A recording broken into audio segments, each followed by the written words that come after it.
এদিকে একে একে রাতে গ্রেফতার হলেন সমন্বয়ক এবং উপদেষ্টারা। হঠাৎ করে ফুলটি নিল সেনাবাহিনী। দেশে কি করতে চলেছে? তবে কি আবারও দেশে আসতে চলেছে শেখ হাসিনা? কপাল খুলে গেল আওয়ামী লীগের। দিন এগোচ্ছে কিন্তু বাংলাদেশের পরিস্থিতির কোনো পরিবর্তন নেই। গোটা দেশ জুড়ে বিরাজ করছে অরাজকতা। সেদেশের মৌলবাদীরা লাগাতার ভারত বিরোধী মন্তব্য করে চলেছে, যদিও আন্তর্জাতিক বিশেষজ্ঞরা মনে করেন ধারে ভারে সব দিক থেকেই বাংলাদেশের থেকে এগিয়ে ভারত। এর মধ্যে আমাদের বাংলাদেশের ছাত্র জনতার নেতৃত্বে নতুন একটি রাজনৈতিক দল আসতে যাচ্ছে এবং আমরা আমাদের জায়গা থেকে মনে করি এই অভ্যুত্থানে যারা সততা, দক্ষতা, বিচক্ষণতার সাথে এবং সাহসিকতার সাথে কোনো ধরনের ইন্টারনাল নেগোসিয়েশন ছাড়া সবার আগে দেশের এবং মানুষের স্বার্থকে সামনে রেখে এই অভ্যুত্থানে নেতৃত্ব দিয়েছে। বলেন যে আমি কোনটার দিকে সম্মতি নেই, লিখে দেন, আমি ওটা ওয়েবসাইটে দিয়ে দেবো। রীতিমতো বিএনপির ঘুম হারাম করে দিলেন ডক্টর মোহাম্মদ ইউনূস। ডক্টর মোহাম্মদ ইউনূসের গতকালকে বক্তৃতার পর পুষ্পা মুভির সেই ভাইরাল ডায়লগের কথা মনে পড়ে গেছে, ফ্লাওয়ার সমঝোকিয়া ফায়ার হোমে। সংস্কার সম্ভব হবে কতটা? দল বা জোটগুলোর মধ্যে কে হচ্ছে কার মূল প্রতিদ্বন্দ্বী? ছাত্রদের নতুন দলের আত্মপ্রকাশ রাজনীতির কতটা গুণগত পরিবর্তন আনতে পারে বিশ্লেষণ করার চেষ্টা করেছেন। বিজেপি বাংলাদেশকে নিয়ে খেলতে চায় এই অর্থে যে তারা এখন আওয়ামী লীগকে পৃষ্ঠপোষকতা করতে চায়, আওয়ামী লীগকে আশ্রয় দিতে চায়, আওয়ামী লীগের উপর ভর করে বাংলাদেশকে অশান্ত করতে চায়। নিবন্ধন নিয়ে নতুন রাজনীতি চলছে, নতুন কিছু ঘটতে যাচ্ছে। দর্শক, হঠাৎ করে রাজনীতি একটু ব্যতিক্রমী সুর। দেখেন, নাগরিক কমিটির আহ্বায়ক জনাব নাসিরউদ্দিন পাটোয়ারি বলেছেন নির্বাচনের আগেই আওয়ামী লীগের নিবন্ধন বাতিল করতে হবে। নাসিরউদ্দিন পাটোয়ারি খুবই খারাপ সংবাদ হচ্ছে আওয়ামী লীগের অনুসারী যারা আছেন তাদের জন্য, খোদ শেখ হাসিনার জন্য, ইভেন ভারতে যারা এই মুহূর্তে পলাতক আছেন আওয়ামী লীগের অনেক নেতাকর্মী তাদের জন্য। কারণ ইন্ডিয়া টুডে। আসসালামু আলাইকুম ওয়া রাহমাতুল্লাহ। সবাই কেমন আছেন? আশা করি সবাই অনেক অনেক ভালো এবং সুস্থ আছেন। দর্শক, ইতিমধ্যে আপনারা সবাই ভিডিওর শুরুতেই টাইটেল এবং থাম্বনেল দেখে বুঝতে পেরেছেন আজকের ভিডিওটি কতটুকু গুরুত্বপূর্ণ হতে চলেছে। আজকে কথা বলবো, ইতিমধ্যে ভাইরাল হয়েছে বেশ কিছু ভিডিও, তাই আমি আপনাদের সেই ভিডিও ফুটেজগুলো দেখাবো। এর পাশাপাশি আজকে সারা দেশে যে পরিস্থিতি চলতেছে তারই ধারাবাহিকতায় আজকে ভিডিওটি আমরা আপনাদের মাঝে উপস্থাপন করার চেষ্টা করেছি। আজকে সারাদিনের যে সব চাঞ্চল্যকর ভিডিও আমরা ইতিমধ্যে সামাজিক যোগাযোগ মাধ্যমে পেয়েছি, সেগুলো আপনাদের মাঝে ছোট্ট পরিসরে তুলে ধরার চেষ্টা করেছি। তাই বুঝতে পেরেছেন আজকের ভিডিওটি কতটুকু গুরুত্বপূর্ণ হতে চলেছে। তাই আর বেশি কথা বাড়াচ্ছি না, আমরা ধারাবাহিকভাবে আজকের ভিডিওগুলো অংশ বিশেষগুলো আস্তে আস্তে দেখে আসবো। তাই সবাইকে অনুরোধ করবো ভিডিওটি আশা করে ধৈর্য সহকারে শেষ পর্যন্ত দেখে আপনার মতামত কমেন্টে জানান। আর বেশি কথা বাড়াচ্ছি না, আমরা ভিডিওটা একটু ধারাবাহিকভাবে দেখে আসি। দিন এগোচ্ছে কিন্তু বাংলাদেশের পরিস্থিতির কোনো পরিবর্তন নেই। গোটা দেশ জুড়ে বিরাজ করছে অরাজকতা। সেদেশের মৌলবাদীরা লাগাতার ভারত বিরোধী মন্তব্য করে চলেছে, যদিও আন্তর্জাতিক বিশেষজ্ঞরা মনে করেন ধারে ভারে সব দিক থেকেই বাংলাদেশের থেকে এগিয়ে ভারত। আর এবার কি সে কথা স্বীকার করে দিলেন খোদ বাংলাদেশের অন্তর্বর্তী সরকারের প্রধান উপদেষ্টা মোহাম্মদ ইউনূস। একটি অনুষ্ঠানে তাকে বলতে শোনা যায় ভারত আর চীন তারা দ্রুত গতিতে এগিয়ে যাবে। আর শুধু তাই নয়, চীন ও ভারতের মাঝখানে থাকায় এই দুই দেশের সাহায্যেই বাংলাদেশ এগোবে বলেও কার্যত বলতে শোনা যায় ইউনূসকে। ইউনূস ভারতের স্তুতি করলেন, এটা ভাবতেও কেমন একটা অবাক লাগছে, তাই না? শুনে নেওয়া যাক ঠিক কি বলেছেন বাংলাদেশের অন্তর্বর্তী সরকারের প্রধান উপদেষ্টা। ভারত আর চীন তারা দ্রুত গতিতে এগিয়ে যাবে। আমরা যেহেতু মাঝখানে আছি, আমাদেরকে ফেলে যেতে পারবে না। তাদের বাতাসে আমরা উঠতে থাকবো। সেই থেকেই আমার বদ্ধমূল ধারণা বাংলাদেশের ভবিষ্যৎ অতি চমৎকার, তার অবস্থানের কারণে। তখন দুই জায়ান্টের কথা বলেছিলাম, দুই মহাশক্তি। এখন আর দুই মহাশক্তির কথা বলি একই সঙ্গে, চার মহাশক্তি। আমাদের কি অপূর্ব সুযোগ, আমাদের সামনেই বিস্তীর্ণ মহাসাগর, আমাদের উপকূল ভূমি, সাগরের সঙ্গে আমাদের লাগোয়া উপকূল। এই একটা মস্ত বড় সুযোগ, পৃথিবীর দরজা আমাদের সামনে খোলা। আমরা দিন ব্যবহার করতে জানিনি, এখন যে মুহূর্তে এটার ব্যবহার শুরু করব, আমাদের অর্থনীতিকে লোহার দড়ি দিয়ে বেঁধে রাখতে পারবে না। মোহাম্মদ ইউনূস বলছেন আমাদের অর্থনীতিকে লোহার দড়ি দিয়ে বেঁধে রাখলেও বেঁধে রাখতে পারবে না। কিন্তু ইউনূস কি রিয়েল যে পিকচার, মানে রিয়েল টাইম যে সিচুয়েশন, সেটা সম্পর্কে অবগত নিশ্চয়ই। তিনি শুধু মানুষকে বোকা বানানোর কাজটা করে যাচ্ছেন, কারণ বাংলাদেশের অর্থনৈতিক পরিস্থিতি তিনি খুব ভালোভাবেই জানেন। তিনি জানেন যেভাবে এই অর্থনীতি হেলে পড়েছে, সেই অর্থনীতিকে চাঙ্গা করা তার পক্ষে সম্ভব নয়। আর সেই কারণেই তিনি চীন এবং ভারতের কাছ থেকে সাহায্যের আশ্বাসের কথা বলছেন। স্ট্র্যাটেজিগত দিক থেকে বাংলাদেশ ভারতের গুরুত্বপূর্ণ একটি পার্টনার। ভারত এটা সবসময় মনে করে আসছে। দাভোসে ওয়ার্ল্ড ইকোনমিক ফোরামে গিয়েছিলেন ডক্টর মোহাম্মদ ইউনূস। সেইখানে তিনি নিজের বক্তব্যে, তার ইন্টারভিউতে তিনি বক্তব্যে বেশ কিছু কথা বলেছিলেন। তার মধ্যে একটি বড় কথা তিনি বলেছিলেন যে বাংলাদেশের ম্যাপ না এঁকে ভারতের ম্যাপ আঁকা যাবে না। ঠিকই বলেছিলেন, কিন্তু এটাও তাকে বুঝতে হবে বাংলাদেশের ম্যাপ না এঁকে ভারতের ম্যাপ যেরকম আঁকা যাবে না, ঠিক সেই রকমই ভারতকে ছাড়া বাংলাদেশের অগ্রগতি বা ডেভেলপমেন্ট সেটা সম্ভব নয়। তার কারণ বাংলাদেশকে নিয়ে অন্য সব দেশ, চীন, পাকিস্তান, সব দেশেরই কিছু না কিছু স্বার্থ রয়েছে। ভারত এক সার্বভৌম রাষ্ট্র হিসেবে বাংলাদেশকে দেখে। বাংলাদেশের স্বাধীনতার জন্য ভারতই এগিয়ে এসেছিল 1971-এ, চীন কিন্তু নয়। প্রসঙ্গত, বাংলাদেশে অরাজক পরিস্থিতি অব্যাহত। বিভিন্ন ইস্যুতে চাপ বাড়ছে সে দেশের অন্তর্বর্তী সরকারের প্রধান উপদেষ্টা মোহাম্মদ ইউনূসের উপরে। তিনি দেশ চালাতে ব্যর্থ বলেই অভিযোগ উঠতে শুরু করেছে কোনো মহল থেকে। এমনকি এই সার্জিস আলম, হাসনাত আবদুল্লাহরা প্রকাশ্যেই এই ইউনূসের প্রশাসনের বিরুদ্ধে সরব হয়েছে। এরই মাঝে বড় কথা শোনা গেল ইউনূসের মুখ থেকে। সরকারের প্রথম অধ্যায় শেষ বলে উল্লেখ করেন তিনি বলেন দ্বিতীয় অধ্যায়ের সূচনা। কার্যত এমনটাই বার্তা পাওয়া গেল তার কাছ থেকে। অন্তর্বর্তী সরকারের মেয়াদ আর কতদিন, এই নিয়ে ইতিমধ্যেই বিভিন্ন মহলে প্রশ্ন। দ্রুত নির্বাচনের দাবিও উঠেছে। সেই আবহে অন্তর্বর্তী সরকারের প্রধান উপদেষ্টা মোহাম্মদ ইউনূসের নেতৃত্বে জাতীয় ঐক্যমত্য কমিশনের বৈঠক হয় বাংলাদেশের সব রাজনৈতিক দলগুলিকে নিয়ে। ওই বৈঠকেই এমন মন্তব্য করেন মোহাম্মদ ইউনূস। শুনুন।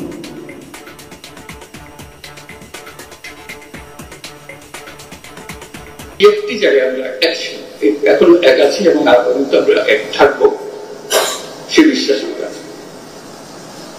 এটা যদি ঠিক থাকে, যেভাবে আমরা প্রথম অধ্যায় আমরা শেষ করলাম, দ্বিতীয় অধ্যায়ে যদি আমরা ঠিক থাকতে পারি, তৃতীয় অধ্যায়ের জন্য আমাদের কোনো চিন্তা, আমরা নিশ্চয়ই নতুন বাংলাদেশ বানাতে পারবো। একটা জিনিস আমাদেরকে পরিষ্কার থাকতে হবে, এটা একটা মস্ত বড় শক্তি। প্রথম অধ্যায় যেভাবে আমরা কাটানো, এবং এই কাটানোর মধ্যে যে সমস্ত শক্তি আমাদেরকে ব্যাহত করার চেষ্টা করেছে, আমাদেরকে কুণ্ডল করে দেওয়ার চেষ্টা করেছে, তাদেরকে সুন্দরভাবে সবাই মিলে মোকাবেলা করতে পেরেছে। দ্বিতীয় পর্ব এই হাঙ্গামা হবে, কারণ যাদেরকে বাংলাদেশের মানুষ তাড়িয়ে দিয়েছে, অস্বীকার করেছে, তাদেরকে ত্যাগ করেছে, তারা ফিরে আসার জন্য অত্যন্ত ব্যাপক। প্রতিটি দিন তাদের জন্য মূল্যবান দিন, দেরি হলে তাদের জন্য অসুবিধা। সেই জন্য আমাদেরকে শক্ত থাকতে হবে, মজবুত থাকতে হবে, এবং আমরা যেগুলো আলাপ করছি সেগুলো মতভেদ থাকবে, কিন্তু আমরা এর অর্থ নয় যে আমরা একত্র নই, আমরা একত্রে থাকছি। বাংলাদেশের বর্তমান পরিস্থিতিতে বিভিন্ন ক্ষেত্রে চাপ বাড়ছে মোহাম্মদ ইউনূসের উপরে, উঠছে দ্রুত নির্বাচনের দাবিও। এই পরিস্থিতিতে বিভিন্ন রাজনৈতিক দলের সঙ্গে বৈঠকে বসেন মোহাম্মদ ইউনূস। শনিবার অন্তর্বর্তী সরকারের প্রধান উপদেষ্টা মোহাম্মদ ইউনূসের নেতৃত্বে জাতীয় ঐকমত্য কমিশন বৈঠকে বসে বাংলাদেশের রাজনৈতিক দলগুলি। সেখানে প্রতিটি দলের থেকেই বিভিন্ন বিষয়ে মতামত চাইতে দেখা যায় প্রধান উপদেষ্টা মোহাম্মদ ইউনূসকে। সবাইকে নিয়ে চলারই বার্তা দিলেন ইউনূস। শুনুন। আপনাদের ইচ্ছাটা প্রতিফলন করা আমাদের দায়িত্ব হলো জাতির সামনে আপনাদের ইচ্ছাগুলোকে তুলে ধরা। এর ভিত্তিতে আমরা কি কাজ করবো সেটা আমরা পরে দেখার পরে ঠিক করবো যে এটা কি করা যায়, আপনাদের বক্তব্যগুলো কি আছে। ধরুন কথার কথা 100টা প্রস্তাব আছে ওনার নির্বাচন কমিশন, নির্বাচন প্রণালী কমিশন, যেটা প্রস্তাব আছে। কোন একটি দল বলল আমরা 98টাতে রাজি, এই 2টাতে রাজি না। সুন্দর কথা, হয়ে গেল, মানুষ জানলো যে এটা। আর আরেকটা দল কথা কথা আমি বানিয়ে বলছি এগুলো, একটা দল বলতে আমরা 2টাতে রাজি, বাকিটাতে রাজি না। লোক বলে কি নির্বাচনের সংস্কার হবে, 100টা প্রস্তাব আছে, মাত্র 2টাতে, আর বাকি এইটা কেন ওনারা রাজি হলেন না, এইটা কেন ওনারা রাজি হলেন না। মানুষ যেন বুঝে দেখতে পায়, আমরা রেসপন্সিবল হই যে হ্যাঁ আমাদের কাছে পরিষ্কার। এই তালিকাটা তৈরি করা, এবং সেটার জন্য আমাদের কাছে আসারও দরকার নেই। আপনি বইটা খুলে বা যেটা লিস্টি হবে লিস্টিটা খুলে শুধু দলের সবাইকে নিয়ে বসবেন, এটাতে আমরা একমত, এটাতে আমরা একমত, এটার একমত নই, এটা অ্যামেন্ডমেন্ট লাগবে, এটাতে মোটেই একমত নই। এই তালিকাটা আমাদের কাছে পাঠিয়ে দিলে হবে, আমরা যথারীতি এটা ওয়েবসাইটে দিয়ে দেবো। লাইক কমেন্ট শেয়ার করতে ভুলবেন না। দেখতে থাকুন আজ তাক বাংলা, সাবস্ক্রাইব করুন ইউটিউব চ্যানেলটি। ফেব্রুয়ারির 28 তারিখের মধ্যে আমাদের বাংলাদেশের ছাত্র জনতার নেতৃত্বে নতুন একটি রাজনৈতিক দল আসতে যাচ্ছে, এবং আমরা আমাদের জায়গা থেকে মনে করি এই অভ্যুত্থানে যারা সততা, দক্ষতা, বিচক্ষণতার সাথে এবং সাহসিকতার সাথে কোনো ধরনের ইন্টারনাল নেগোসিয়েশন ছাড়া সবার আগে দেশের এবং মানুষের স্বার্থকে সামনে রেখে এই অভ্যুত্থানে নেতৃত্ব দিয়েছে, তাদের নেতৃত্বে এই ছাত্র জনতার যে রাজনৈতিক দল সেটি আসতে যাচ্ছে। এক্ষেত্রে আপনি যদি বলেন যে এক্ষেত্রে আমাদের যারা সহযোদ্ধা 3 জন তারা তাদের জায়গা থেকে রয়েছে আমাদের সরকার, অন্তর্বর্তীকালীন সরকারে, তো সেই জায়গা থেকেও আমাদের যদি 1 জন বা 2 জন আসে, আমরা আশা করছি যে 2 জন মানে অন্তত 1 জন আমরা পাবো। তো যদি আমরা পাই তাহলে অবশ্যই তাকে সেই জায়গা থেকে পদত্যাগ করে আসতে হবে। তো তাছাড়াও আমাদের বর্তমানে যারা রয়েছে, আমরা এই অভ্যুত্থান নেতৃত্বের জায়গায় যাদেরকে দেখেছি, আমরা যদি বলেন হাসনাত আব্দুল্লাহ রয়েছে এখানে নাসিরউদ্দিন পাটোয়ারি আমাদের জাতীয় নাগরিক কমিটির আহ্বায়ক রয়েছে, সদস্য সচিব আক্তার হোসেন রয়েছে, আমি আমার জায়গা থেকে মুখ্য সংগঠক হিসেবে দায়িত্ব পালন করছি। তো আলটিমেটলি এই মানুষগুলোকে কেন্দ্র করে আমাদের একটি আহ্বায়ক কমিটি হওয়ার পরিকল্পনা করা হচ্ছে, এবং অবশ্যই এখানে আমাদের যেন ডেমোক্রেটিক একটি প্রসেস, সেই প্রসেসটি থাকে, সেজন্য আমাদের অবশ্যই একটি খুব দ্রুততম সময়ের মধ্যে কাউন্সিল হবে। তবে সেই সিদ্ধান্তটি এখনো হয়নি যে কবে কাউন্সিল হবে, তবে এই সিদ্ধান্ত রয়েছে যে কাউন্সিলটি হবে। এবং আরেকটি গুরুত্বপূর্ণ বিষয় হচ্ছে এই ক্ষেত্রে জাতীয় নাগরিক কমিটির কেন্দ্রীয় সদস্য যারা রয়েছেন তাদের যেমন একটা পার্টিসিপেশন থাকবে, বৈষম্য বিরোধী ছাত্র আন্দোলনে যারা রয়েছে কেন্দ্রীয় কমিটি সহ বিভিন্ন উইংগুলোতে তাদের একটি সক্রিয় পার্টিসিপেশন থাকবে। তবে আরেকটি গুরুত্বপূর্ণ স্টেক হচ্ছে যে পুরো বাংলাদেশের বিভিন্ন জেলা পর্যায়ে কিংবা অন্যান্য বিভিন্ন জায়গায় যারা এই অভ্যুত্থানে এই আন্দোলনের সামনের সারিতে থেকে গুরুত্বপূর্ণ ভূমিকা পালন করেছে এবং সমন্বয় করেছে, তাদেরও একটি বড় রিপ্রেজেন্টেশন আমরা আমাদের এই কমিটিতে রাখবো। সো সামগ্রিকভাবে এই বাছাই প্রক্রিয়াটি চলছে, এবং আমরা বিশ্বাস করি যে এই বাছাই প্রক্রিয়া শেষ হওয়ার পর আমরা যখন একটি স্ট্রাকচারে চলে আসবো, আমরা যখন বাংলাদেশের প্রত্যেকটি উপজেলা এবং জেলায় পৌঁছে যাব, তখন একটি কাউন্সিলের মাধ্যমে একদম ডেমোক্রেটিক ওয়েতে আমাদের যে একটি পার্টি, সেই পার্টির প্রত্যেকটি পদে প্রতিনিধি সদস্যদের সরাসরি ভোটের মাধ্যমে নির্বাচিত হয়। আমাদের জায়গা থেকে চেষ্টা থাকবে যে এটি যেন আমরা একদম সুবিধাজনক একটা সময়, এমন সময় করতে পারি যেখানে আমরা আমাদের যে স্ট্রাকচারের মাঠ পর্যায়ে কাজ করার যে কর্মদক্ষতা সেটা যেন বৃদ্ধি করতে পারি। কিন্তু এখানে আপনি যে জায়গা থেকে বললেন যে আসলে যেহেতু নির্বাচনের সময়ের যে কথা বলা হচ্ছে এটা একটি সংকীর্ণ সময়, সেই জায়গা থেকে অনেকগুলো কাজ রয়েছে। সবচেয়ে গুরুত্বপূর্ণ কাজ হচ্ছে বাংলাদেশের প্রত্যেকটা জেলা, উপজেলা, ইউনিয়ন এবং ওয়ার্ড পর্যায় পর্যন্ত আমাদের একটি স্ট্রাকচার তৈরি করা। তো সেই জায়গা থেকে এই কাউন্সিলটি নির্বাচনের আগে যদি সুবিধাজনক সময় সেভাবে তৈরি করা যায় তখন হতে পারে, আবার নির্বাচনের পরেও হতে পারে। তো আমরা আমাদের জায়গা থেকে মনে করি যে দিন শেষে গ্রেটার স্বার্থে একটা দলের ভালোর জন্য যখন করাটা উচিত হবে আমরা তখন করার দিকেই ফোকাস করব। কারণ এই দলটা যদি দিন শেষে বাংলাদেশকে সামনে রেখে বড় দল হয় তাহলে একজন ছোট একটা পদ থেকেও বড় দলের অংশ, কিন্তু এই দলটা যদি ওই বড় দলে না একটা ছোট দলের দিকে যায় তাহলে ছোট দলের একজন যত বড় পদে যাক না কেন সে কিন্তু ওইভাবে বাংলাদেশকে নিয়ে কাজ করতে পারবে না, রিপ্রেজেন্ট করতে পারবে না। আপনি বলেন যে আমি কোনটার দিকে সম্মতি নেই, লিখে দেন, আমরা ওটা ওয়েবসাইটে দিয়ে দেবো। রীতিমতো বিএনপির ঘুম হারাম করে দিলেন ডক্টর মোহাম্মদ ইউনূস।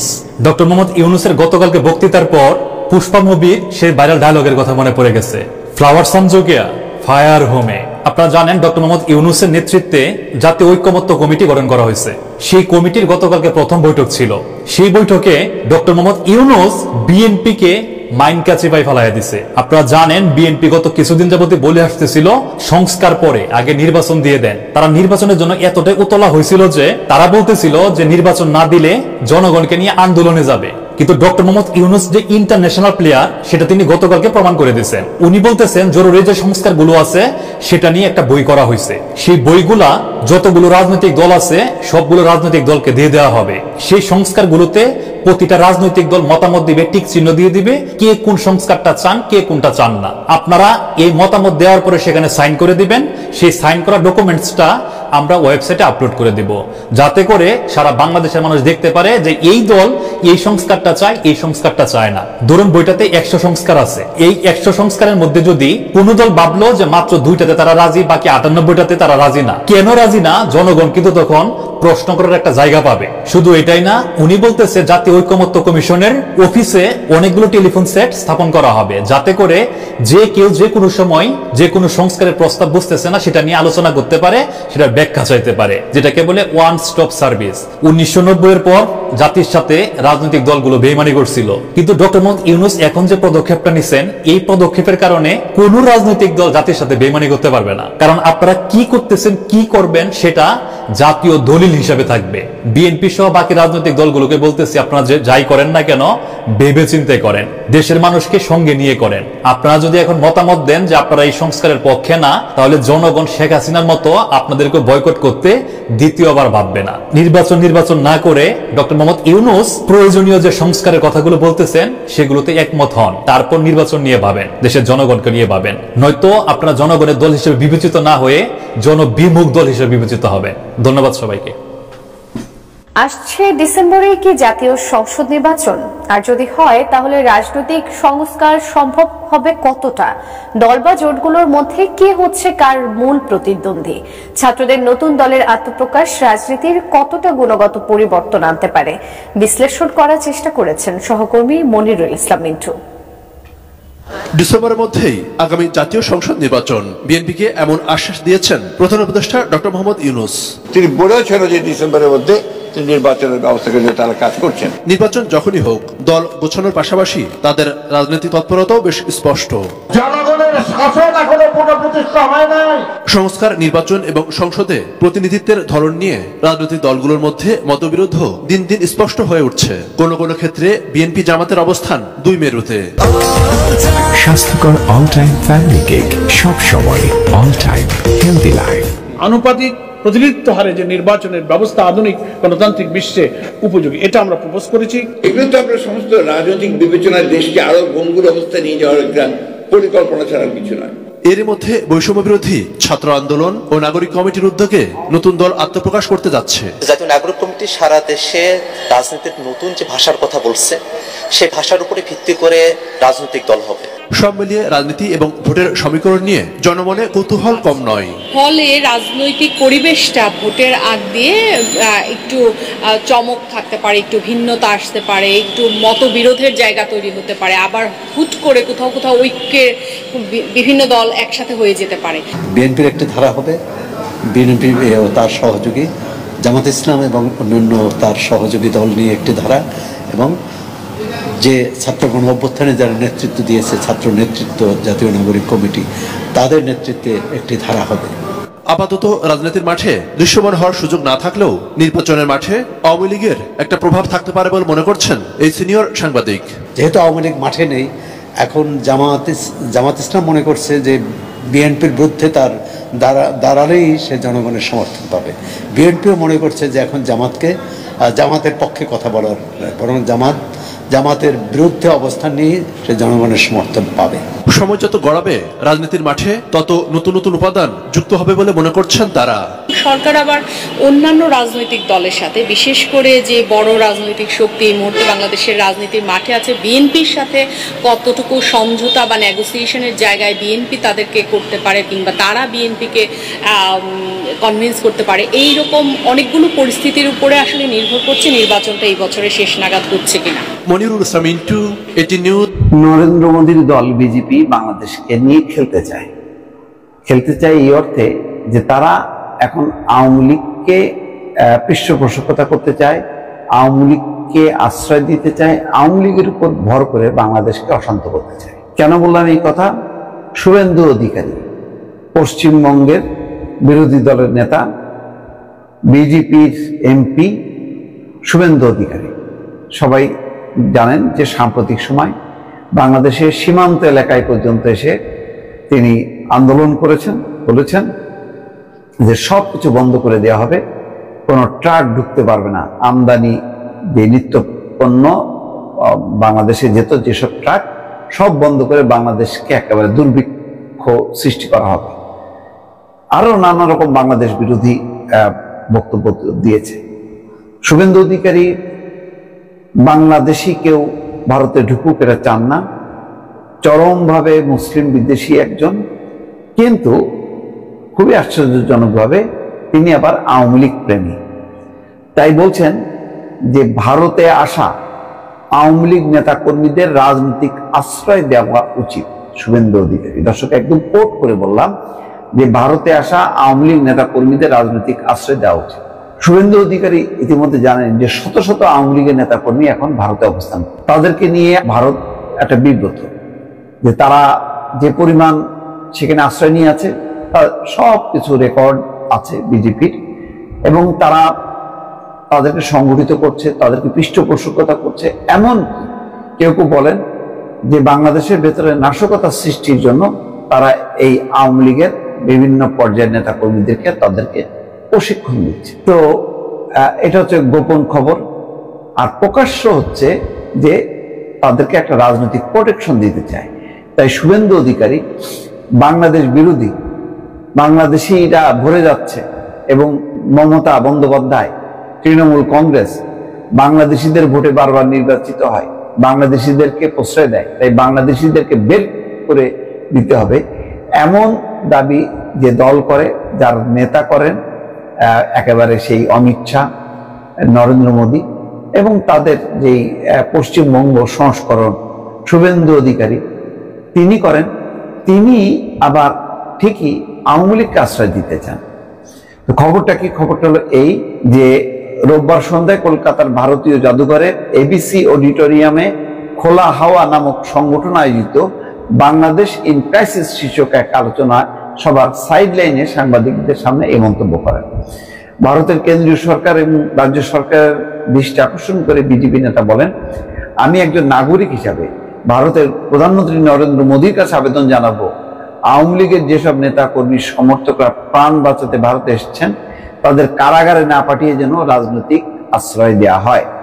শুভেন্দু অধিকারী বলেন, হিন্দু বৌদ্ধ সহ বাংলাদেশে যে সমস্ত সংখ্যালঘু মানুষরা রয়েছেন তাদের ক্ষেত্রে এবং আওয়ামী লীগের যারা পরিচিত মানুষ তাদেরকে ভারতের রাজনৈতিক আশ্রয় দেওয়া উচিত, কারণ এরা কেউ রোহিঙ্গা, মুসলিম, উগ্রপন্থী বা সন্ত্রাসী নয়।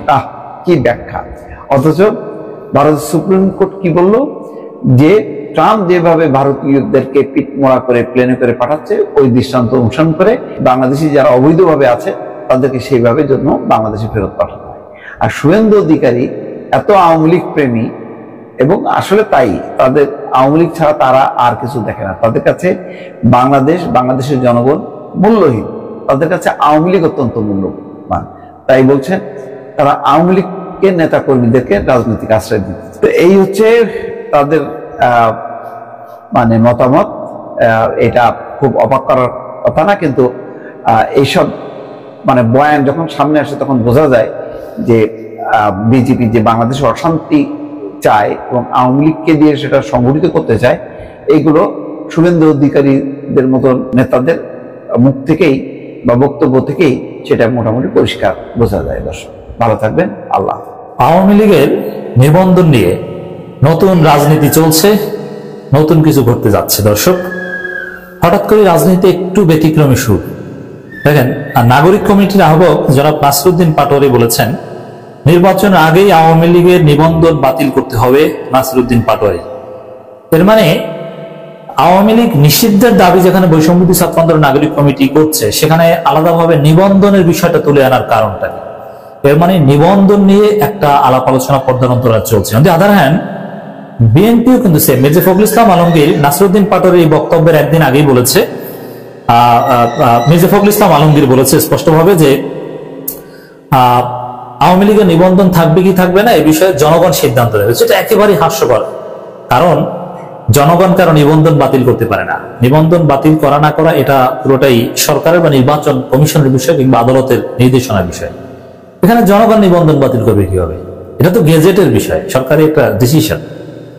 এর মানে মির্জা ফখরুলের মুখেও নিবন্ধনের কথা, আর নাসিরউদ্দিন পাটোয়ারের মুখেও নিবন্ধনের কথা, এটা আমাদের জন্য একটা নতুনত্ব। এটা তো হওয়ার কথা না। কথা হচ্ছে আওয়ামী লীগ নিষিদ্ধের নিয়ে আলাপ।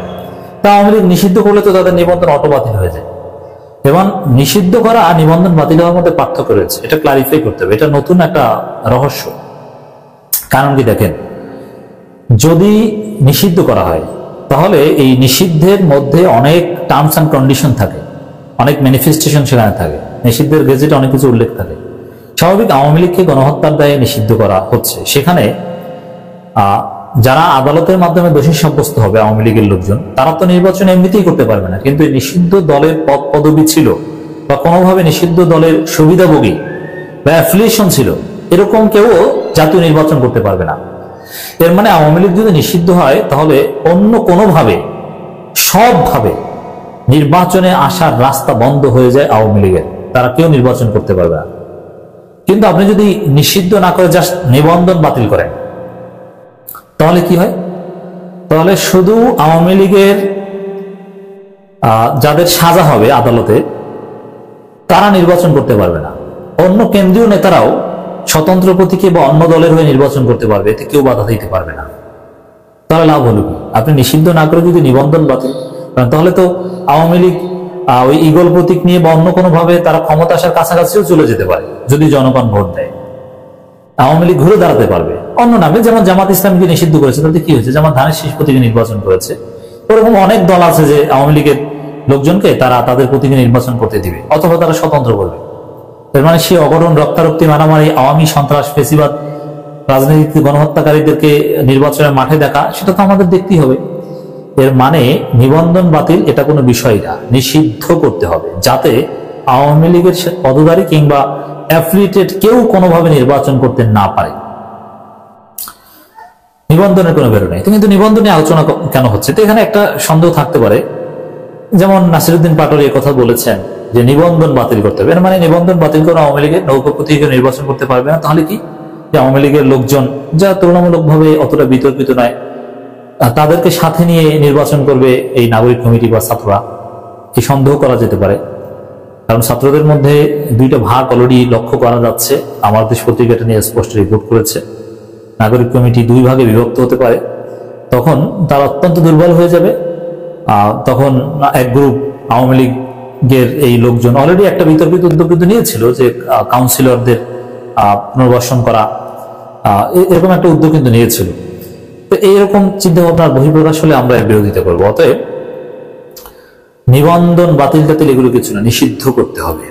এবং আওয়ামী লীগের লোকজন বা আওয়ামী লীগ অ্যাফিলিয়েটেড কোনো লোককে নিয়ে নির্বাচনী রাজনীতি কোনোভাবে কেউ কিছু করতে পারবে না, সেই জায়গাটাও আমাদের কথা বলতে হবে। অতএব এই নাসিরউদ্দিন পাটোয়ারির বক্তব্য সন্দেহজনক, এমনকি নিবন্ধন নিয়ে আলাদাভাবে মির্জা ফখরুলের বক্তব্য সন্দেহজনক।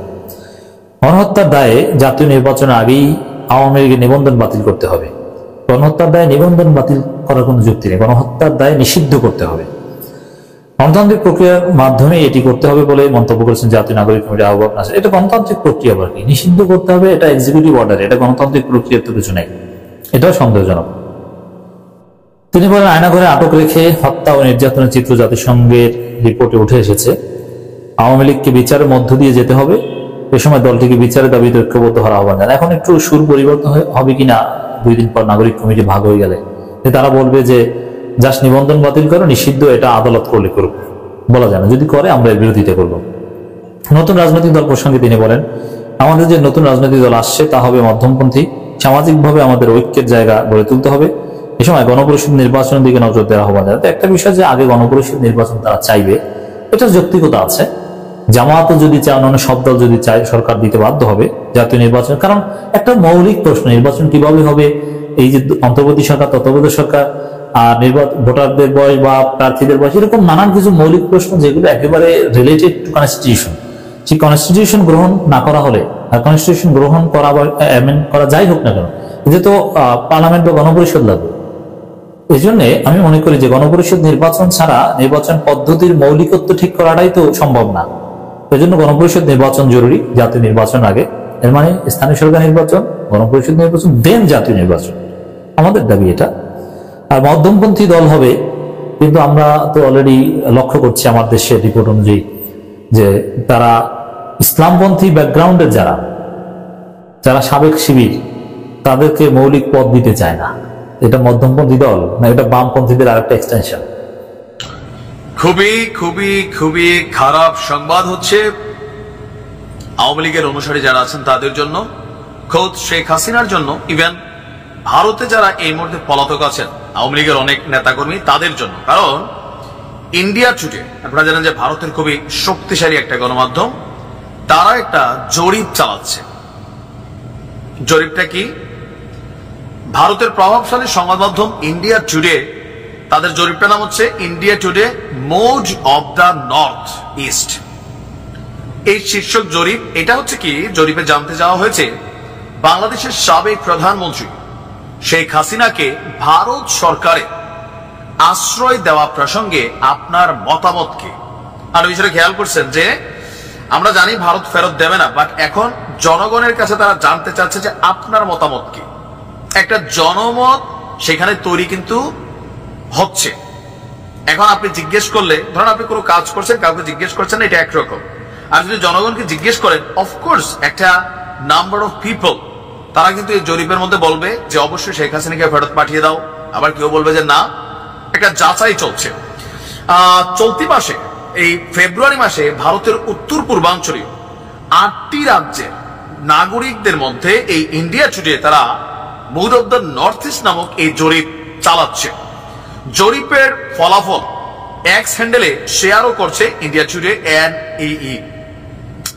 জরিপের 3টি প্রধান অপশন দিয়েছে ভারতের নাগরিকদের জন্য। নাম্বার 1, তিনি ভারতের মিত্র, তাকে আশ্রয় দেওয়া ঠিক আছে। এই মতের পক্ষে ভোট দিয়েছে মাত্র 23% উত্তরদাতা। বুঝতে পারছেন? সেকেন্ড রেজাল্ট দেখেন। আর বিপক্ষে ভোট দিয়েছে যে তিনি ভারতের মিত্র বা তাকে আশ্রয় দেওয়া ঠিক নাই, এই মতামতের উপর ভোট দিয়েছে 37.6% জনগণ। বিদ্যমান পরিস্থিতিতে বাংলাদেশের সঙ্গে ভারতের সম্পর্ক উন্নয়নের স্বার্থে শেখ হাসিনাকে ভারত পাঠানো উচিত। আপনি কি মনে করেন পাঠানো উচিত? উচিত মনে করছে আপনার 55% ভারতীয় নাগরিক। 8টা রাজ্যে জরিপ চলছে। আর পাঠানো উচিত না এইটা মনে করছেন 21.1%। তাকে বাংলাদেশে ফেরত পাঠানো উচিত নয়, বরং অন্য দেশে চলে যেতে বলা যেতে পারে। এই জরিপের পক্ষে মত দিয়েছে 16%, খুবই কম। বিপক্ষে মত দিয়েছে আপনার 29.1%।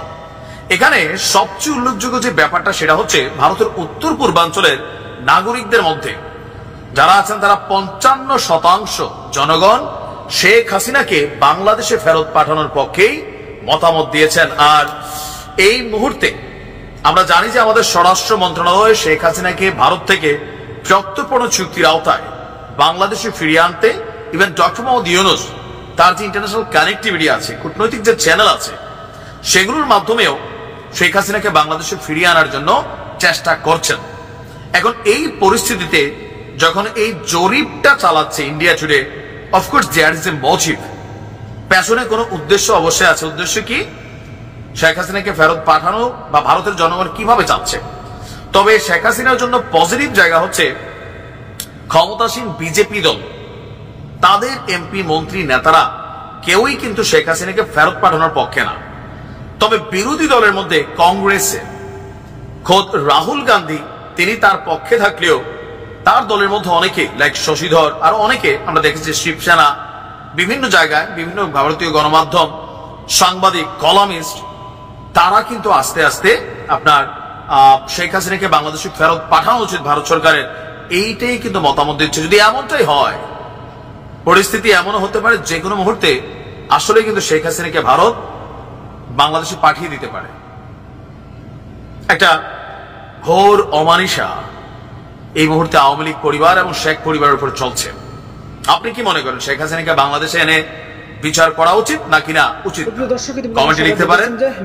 হক নূর সহ আমরা আজকে যে সারা দেশে আলোচিত এবং সমালোচিত যে খবরগুলো আছে সেগুলো বেশ কিছু ভিডিও আপনাদের মাঝে তুলে ধরার চেষ্টা করেছি, যেগুলো ভিডিও থেকে আপনাদের মতামত অবশ্যই কমেন্ট করে জানাবেন। এখানে আমাদের ব্যক্তিগত কোনো মতামত নেই, আপনারা ইতিমধ্যে ভিডিওগুলো দেখেছেন, যে ভিডিওগুলো দেখে বুঝতে পেরেছেন আজকে ভিডিওটি কতটুকু গুরুত্বপূর্ণ ছিল। তো অবশ্যই যারা এতক্ষণ পর্যন্ত আমাদের সাথে ছিলেন তাদেরকে অসংখ্য ধন্যবাদ জানিয়ে এখানে শেষ করবো আজকের ভিডিও। ভালো থাকবেন, সুস্থ থাকবেন, আল্লাহ হাফেজ।